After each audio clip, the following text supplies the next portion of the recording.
2020. അതിൽ പർട്ടിക്കുലേഴ്സ് നമുക്ക് തന്നിട്ടുള്ളത് ഇക്വിറ്റി ആൻഡ് ലയബിലിറ്റീസ്. അതിൽ ഇക്വിറ്റിയിൽ വരുന്നിട്ടുള്ളത് share capital 30,000 equity shares of ₹20 each fully paid up amount 30,000 into 20 എന്ന് പറയുമ്പോൾ 6 lakh. ഇനി next one 6% redeemable preference share capital 2,500 shares of ₹40 each amount ₹1 lakh.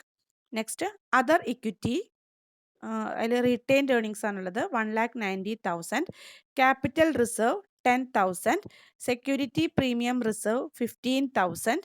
Dividend equalisation reserve 25,000. Then general reserve 50,000. Profit and loss surplus 1 lakh. Current liabilities 1 lakh. അപ്പോൾ ഇത്രയാണ് നമുക്ക് തന്നിട്ടുള്ള liability സൈഡിൽ വരുന്ന total equity and liabilities. Total 10 lakh വന്നിട്ടുണ്ട്. ഇനി അസറ്റ്സിൽ assets തന്നിട്ടുള്ളത് എത്രയാണ്? Assets 80, non current assets 8 lakhs. Then current അസറ്റ്സിൽ cash at bank 2 lakh. Total of assets 10 lakh തന്നെ. അതായത് അസറ്റ്സും ലിയബിലിറ്റീസും ഈക്വൽ ആവണം. ഇനി notes to accounts are not given. Notes to accounts പ്രത്യേകിച്ചൊന്നും തന്നിട്ടില്ല. As on 1st April 2020, the board of directors decided to redeem the preference shares at 10% premium by utilization of revenue profits and the balance from profit and loss. You are required to pass journal entries in the books of the company and redraft its balance sheet.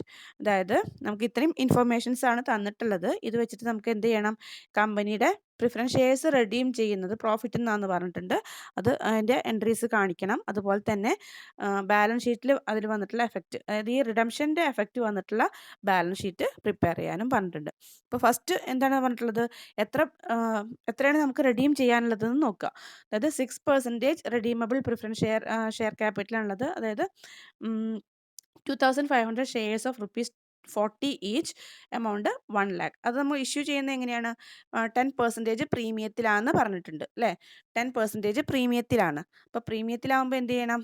ആ പ്രീമിയത്തിനുള്ള ഫണ്ടും കൂടി നമ്മൾ കാണണം. അപ്പോൾ പ്രീമിയത്തിനുള്ള fund എപ്പോഴും എവിടെ നിന്ന് എടുക്കുക? സെക്യൂരിറ്റി പ്രീമിയം റിസർവ് ഉണ്ടെങ്കിൽ അതിൽ നിന്നാണ് എടുക്കുക. അപ്പോൾ ഇവിടെ സെക്യൂരിറ്റി പ്രീമിയം റിസർവ് എത്രയുണ്ട്? 15,000 ഉണ്ട് അല്ലേ? സെക്യൂരിറ്റീസ് പ്രീമിയം റിസർവ് 15,000 ഉണ്ട്. നമുക്ക് എത്രയാണ് വേണ്ടത്? 1 lakhൻ്റെ 10%, 10,000 നമുക്ക് വേണ്ടുള്ളൂ. അപ്പോൾ ഈ പ്രീമിയം ഓൺ റിഡംഷനുള്ള ഫണ്ട് സെക്യൂരിറ്റി പ്രീമിയം റിസർവിൽ കിടക്കുന്നുണ്ട്. അപ്പോൾ നമുക്ക് ഇതിൻ്റെ പ്രാക്ടിക്കൽ സ്റ്റെപ്പിലേക്ക് പോകാം. ആദ്യം നമ്മൾ എന്ത് ചെയ്യണം? ഒരു പ്രോഫിറ്റിൽ നിന്നാണ് അല്ലേ, ഔട്ട് ഓഫ് പ്രോഫിറ്റ് ആണ് നമ്മളിന്ന് ഫണ്ട് കണ്ടെത്തുന്നത് പറഞ്ഞു. അങ്ങനത്തെ സിറ്റുവേഷനിൽ നമ്മൾ പുതിയൊരു അക്കൗണ്ട് ക്രിയേറ്റ് ചെയ്യാനുണ്ട്. ആ അക്കൗണ്ടിൻ്റെ പേരാണ് CRR അല്ലേ? CRR എന്ന് പറയുമ്പോൾ ക്യാപിറ്റൽ റിഡംഷൻ റിസർവ് അക്കൗണ്ട്. ഇത് നമ്മളിപ്പോൾ ആകെ റെഡീം ചെയ്യാൻ വേണ്ടത് എത്ര എമൗണ്ട് ആണ്? 1 lakh rupees ഫേസ് വാല്യൂ, അതുപോലെ തന്നെ 10,000 അതിൻ്റെ പ്രീമിയം ഓൺ റിഡംഷൻ. അപ്പോൾ ആകെ നമുക്ക് ആവശ്യമുള്ള ഫണ്ട് എന്ന് പറയുന്നത് 1,10,000 ആണ്. പക്ഷേ നമുക്കിവിടെ CRR ക്രിയേറ്റ് ചെയ്യുക എപ്പോഴും അതിൻ്റെ ഫേസ് വാല്യൂവിനനുസരിച്ചിട്ടാണ് അല്ലേ? ഇവിടെ ഫേസ് വാല്യൂ തന്നിട്ടുള്ളത് 1 lakh ആണ്. ഇവിടെ ഫേസ് വാല്യൂ തന്നിട്ടുള്ളത്. അപ്പോൾ ആ ഫേസ് വാല്യൂവിന് അനുസരിച്ചിട്ടുള്ള CRR ആണ് നമ്മൾ ക്രിയേറ്റ് ചെയ്യേണ്ടത്. ആ CRR എവിടെ നിന്നാണ് ക്രിയേറ്റ് ചെയ്യുക? പ്രോഫിറ്റ് ആൻഡ് ലോസ് സർപ്ലസിൽ ഉണ്ടെങ്കിൽ അത് റവന്യൂ പ്രോഫിറ്റ് എന്നാന്ന് പറഞ്ഞിട്ടുണ്ട്. അപ്പോൾ ആദ്യം നമ്മൾ നോക്കുക പ്രോഫിറ്റ് ആൻഡ് ലോസ് സർപ്ലസ് ഉണ്ടോ എന്ന് നോക്കുക. അപ്പോൾ അതിൽ കറക്റ്റ് 1 lakh അതിൽ കിടക്കുന്നുണ്ട്. അപ്പോൾ നമ്മൾ ആ amount profit and loss account debtor to capital redemption reserve account അങ്ങനെ ഒരു എൻട്രി പാസ് ചെയ്തു. ഓക്കെ, അപ്പോൾ first entry statement of profit and loss debtor to capital redemption reserve account amount 1 lakh. Clear അല്ലേ? അതായത് ഫേസ് വാല്യൂവിന് equivalent ആയിട്ടുള്ള amount നമ്മൾ profit and loss അക്കൗണ്ടിൽ നിന്ന് CRRലേക്ക് മാറ്റി. ആ ഒരു എൻട്രിയാണ് ഇപ്പോൾ നമ്മൾ പാസ് ചെയ്തത്. ഓക്കെ, ഇനി അടുത്തത് നമുക്ക് വേണ്ട എന്താ? സെക്യൂരിറ്റീസ് പ്രീമിയം റിസർവ് അല്ലേ? സെക്യൂരിറ്റീസ് പ്രീമിയം റിസർവ് എന്ന് നമ്മൾ എന്ത് ചെയ്യണു? പ്രീമിയം ഓൺ റിഡംഷനുള്ള ഫണ്ട് കണ്ടെത്തുന്നു. അപ്പോൾ സെക്യൂരിറ്റി പ്രീമിയം റിസർവ് എത്രയുണ്ട്? 15,000 ഉണ്ട്. നമുക്ക് കൊടുക്കാൻ ഇനഫ് ആയിട്ടുള്ളത് ആ ഫണ്ട് അതിലുണ്ട്. അതുകൊണ്ടാണ്, അല്ലെങ്കിൽ നമ്മൾ കുറച്ച് എമൗണ്ട് ചിലപ്പോൾ പ്രോഫിറ്റ് ആൻഡ് ലോസ് നിന്ന് എടുക്കേണ്ടി വരും. അപ്പോൾ ഇവിടെ നമുക്ക് വേണ്ട അത്ര പൈസ അതിലുള്ളതുകൊണ്ട് നമുക്ക് അത് മാത്രം ഡെബിറ്റ് ചെയ്താൽ മതി. അപ്പോൾ security premium reserve account debtor 10,000 to premium on redemption account. Narration നോക്കുക, redemption premium provided out of securities premium. ഇനി അടുത്തത് റിഡംഷൻ ഡ്യൂ ആവുന്ന എൻട്രിയാണ്. റിഡംഷൻ ഡ്യൂ ആവുമ്പോൾ എന്താ എൻട്രി വരിക? ആർക്കാണ് ഡ്യൂ ആവുന്നത്? നമ്മൾ എന്താണ് ക്യാൻസൽ ചെയ്യുന്നത്? ഫേസ് വാല്യൂ ക്യാൻസൽ ചെയ്യുന്നുണ്ട്, അതുപോലെ പ്രീമിയം റിഡംഷൻ ഡ്യൂ ആവുന്നുണ്ട്. അപ്പോൾ ഏതാ 6% preference share capital account debtor, അതിൻ്റെ ഫേസ് വാല്യൂ 1,00,000 ഡെബിറ്റ് ചെയ്യുക. പിന്നെ പ്രീമിയം ഓൺ റിഡംഷൻ എത്രയാണ് 10,000 അത് ഡെബിറ്റ് ചെയ്യുക. അപ്പോൾ 6% preference share capital account debtor 1,00,000, premium on redemption account 10,000. ഇത് ആർക്കാണ് ഡ്യൂ ആവുന്നത്? പ്രിഫറൻസ് ഷെയർ ഹോൾഡേഴ്സിനാണ്. അപ്പോൾ to preference share holders account. അപ്പോൾ ടോട്ടൽ എൻട്രി വരുന്നത് 6% preference share capital account debtor 1,00,000, premium on redemption account debtor 10,000 to preference share holders. Total amount 1,10,000 credit ചെയ്യുക. അത് amount entry narration എഴുതുക. Amount including premium due to preference share holders. ഇതാണ് മൂന്നാമത്തെ entry വരുന്നത്. Premium ഇതിൽ വരുന്ന റിഡംഷനാണ്. ഇനി നെക്സ്റ്റ് വരുന്നത് ആക്ച്വൽ പേയ്മെൻറ്റിൻ്റെ അല്ലേ, പ്രിഫറൻസ് ഷെയർ ഹോൾഡേഴ്സിന് നമ്മളിതിൻ്റെ ഫണ്ട് റിട്ടേൺ ചെയ്ത് കൊടുക്കുകയാണ്. അപ്പോൾ ആ കേസിൽ വരുന്ന entry preference share holders account debtor to bank account. എത്ര രൂപയാണ് നമ്മൾ കൊടുക്കുന്നത്? 1,10,000 ആണ് കൊടുക്കുന്നത്. ഓക്കെ, അപ്പോൾ 1,10,000 നമ്മൾ ക്രെഡിറ്റ് ചെയ്തു. അത് പ്രിഫറൻസ് ഷെയർ ഹോൾഡേഴ്സിന് ഡെബിറ്റ് ചെയ്തു, ടു ബാങ്ക് പറഞ്ഞിട്ട് പേയ്മെൻറ്റിന് ബാങ്ക് അക്കൗണ്ടിൽ ക്രെഡിറ്റും ചെയ്തു. ഓക്കെ, അപ്പോൾ ഇത്രയാണ് അതിൽ വരുന്നത്. ഇനി നമുക്ക് എന്ത് ചെയ്യണം? ഈ ബാലൻസ് ഷീറ്റ് ഒന്ന് റീഡ്രാഫ്റ്റ് ചെയ്ത് എഴുതണം. ബാലൻസ് ഷീറ്റിൽ ഇപ്പോൾ എന്തൊക്കെയാണ് വ്യത്യാസം വന്നത്? ഷെയർ ക്യാപിറ്റൽ നമുക്ക് എന്തുണ്ട്? നമുക്ക് ഇക്വിറ്റി ഷെയർ ക്യാപിറ്റൽ മാത്രമേ ഉള്ളൂ അല്ലേ, ഇക്വിറ്റി ഷെയർ ക്യാപിറ്റൽ ഉള്ളൂ. പ്രിഫറൻസ് ഷെയർ ക്യാപിറ്റൽ നമ്മൾ റെഡീം ചെയ്തു.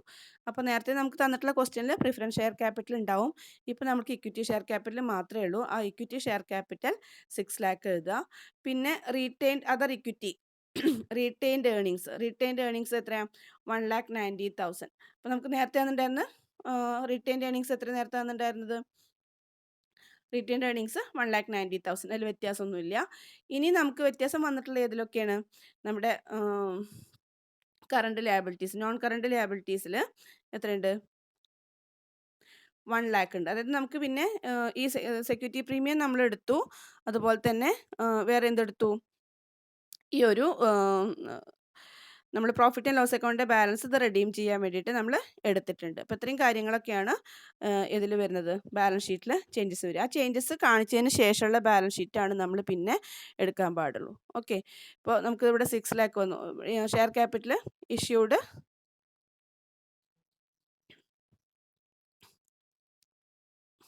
ഷെയർ ക്യാപിറ്റൽ വന്നു. പിന്നെ അതർ ഇക്വിറ്റി റീറ്റെയിൻഡ് ഏർണിങ്സ് 1,90,000 തന്നെയുള്ളൂ. പിന്നെ വേറെ വ്യത്യാസമൊന്നുമില്ല. പിന്നെ റിസർവ് ക്യാപിറ്റൽ റിസർവ് 10,000 നമ്മൾ എടുത്തിട്ടില്ല അല്ലേ. ക്യാപിറ്റൽ റിസർവ് 10,000 നമ്മൾ എടുത്തിട്ടില്ല.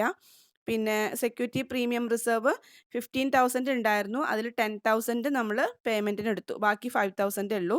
പിന്നെ CRR അക്കൗണ്ട് 1,00,000 നമ്മളിപ്പോൾ ക്രിയേറ്റ് ചെയ്തു. പിന്നെ ഡിവിഡൻഡ് ഈക്വലൈസേഷൻ ഫണ്ട് 25,000 ഉണ്ട്. പിന്നെ ജനറൽ റിസർവ് 50,000 ഉണ്ട്. ഇതെല്ലാം കൂടിയിട്ടാണ് ഈ 1,90,000 വന്നിട്ടുള്ളത്. ഓക്കെ, അപ്പോൾ അത് നോട്ട്സ് ടു അക്കൗണ്ടിൽ കാണിക്കുക. നോട്ട്സ് ടു അക്കൗണ്ടിൽ ഈ അതർ ഇക്വിറ്റി എന്ന് പറഞ്ഞിട്ടുള്ള റീറ്റെയിൻഡ് ഏർണിങ്സ് വന്നിട്ടുള്ളത് ഇങ്ങനെയൊക്കെ സ്പ്ലിറ്റ് ചെയ്ത് വന്നിട്ടുള്ള എമൗണ്ടുകളാണ്. ക്യാപിറ്റൽ റിസർവ് എടുത്തു, security premium reserve, CRR account, dividend equalisation fund, general reserve. ഇതൊക്കെ നമുക്ക് അത് കഴിഞ്ഞ ബാലൻസ് ഷീറ്റിലുള്ള ഐറ്റംസ് തന്നെയാണ്. അതിൽ ചെറിയ അഡ്ജസ്റ്റ്മെൻറ്റ്, അതായത് CRR നമ്മളിപ്പോൾ ക്രിയേറ്റ് ചെയ്തു, അവിടെ റിസർവ് ഫണ്ട് നമ്മൾ പ്രിഫറൻസ് ഷെയർ ക്യാപിറ്റൽ മാറി, അതിന് പകരം CRR ക്രിയേറ്റ് ചെയ്തിട്ടുണ്ട്. അതുപോലെ തന്നെ വേറെ എന്തുണ്ട്? ക്യാപിറ്റൽ റിസർവ് ഒന്നും ചെയ്തിട്ടില്ല, എന്നൊന്നും ഫണ്ട് എടുത്തിട്ടില്ല. സെക്യൂരിറ്റി പ്രീമിയം റിസർവിൽ 15,000 ഉണ്ടായിരുന്നു, അതിൽ 10,000 നമ്മളെടുത്തു, ബാക്കി 5,000 ഇനിയുണ്ട്. ഓക്കെ, അപ്പോൾ അങ്ങനെ 1,90,000 വന്നു. പിന്നെ ക്യാഷ് ആൻഡ് ക്യാഷ് ഈക്വലൻസ് അസറ്റ്സിൽ വരുന്നത് ഏതൊക്കെയാണ്? ഇനി അസറ്റ്സിൽ കറണ്ട് ലയബിലിറ്റീസിൽ 1,00,000 വേറെ ചേഞ്ചസ് ഒന്നും വന്നിട്ടില്ല. പിന്നെ അസറ്റ്സിൽ നോൺ കറണ്ട് അസറ്റ്സ് 8,00,000, അതിൽ വ്യത്യാസമില്ല. പിന്നെ ക്യാഷ് ആൻഡ് കറണ്ട് അസറ്റ്സ് വന്നിട്ടുണ്ട്, ക്യാഷ് ആൻഡ് ക്യാഷ് ഈക്വലൻസ് വന്നിട്ടുണ്ട് അല്ലേ. അതായത് എത്ര നേരത്തെ ഉണ്ടായിരുന്നത്? നേരത്തെ ഉണ്ടായിരുന്ന ബാലൻസ് ഷീറ്റിൽ 2,00,000 ഉണ്ടായിരുന്നു അല്ലേ. നേരത്തെ ഉണ്ടായിരുന്ന ബാലൻസ് ഷീറ്റ് 2,00,000 ഉണ്ടായിരുന്നു. ഇപ്പോൾ അതിലെത്രയാണ് വന്നെന്നുള്ളത് നമുക്ക് നോക്കണം. ഇപ്പോൾ വന്നിട്ടുള്ളത് ക്യാഷ് ആൻഡ് ക്യാഷ് ഈക്വലൻസിൽ 2 ലാക്സ് ആണ് നേരത്തെ ഉണ്ടായിരുന്നത്. അതിൽ നമ്മളിപ്പോൾ പേയ്മെൻറ്റ് എത്രയാണ് വന്നത്? ഇപ്പോൾ നമ്മൾ 1,10,000 പ്രിഫറൻസ് ഷെയർ ഹോൾഡേഴ്സിന് കൊടുത്തില്ലേ? അതായത് 2 ലക്ഷം ഉണ്ടായിരുന്നതിൽ 1,10,000 നമ്മൾ പ്രിഫറൻസ് ഷെയർ ഹോൾഡേഴ്സിന് കൊടുത്തു. അപ്പോൾ ബാലൻസ് ഉള്ളത് 90,000 മാത്രമേ ബാലൻസ് ഷീറ്റ് ഇനി ബാലൻസ് ഉണ്ടാവുള്ളൂ. അപ്പോൾ അതാണ് നമ്മൾ അടുത്തത് ഇവിടെ ക്യാഷ് ആൻഡ് ക്യാഷ് ഈക്വലൻസ് പറഞ്ഞിട്ട് ഈ 90,000 കാണിക്കുന്നത്. ഓക്കെ, അപ്പോൾ ടോട്ടൽ ഓഫ് ബാലൻസ് ഷീറ്റ് 8,90,000 8,90,000. അപ്പോൾ നമ്മൾ ശ്രദ്ധിക്കുക, ഒരു വ്യത്യാസം വന്നിട്ടുണ്ട്. അതുപോലെ തന്നെ പ്രീമിയം ഓൺ റിഡംഷൻ്റെ വേണ്ടി എടുത്തിട്ടുള്ള ഫണ്ട് സെക്യൂരിറ്റി പ്രീമിയത്തിൽ 5,000 ബാലൻസ് ഉള്ളൂ. ക്യാഷും കുറഞ്ഞിട്ടുണ്ട്. അപ്പോൾ ആ രീതിയിൽ വേണം നമ്മളിതിൻ്റെ അഡ്ജസ്റ്റ്മെൻറ്റ് ചെയ്യാൻ.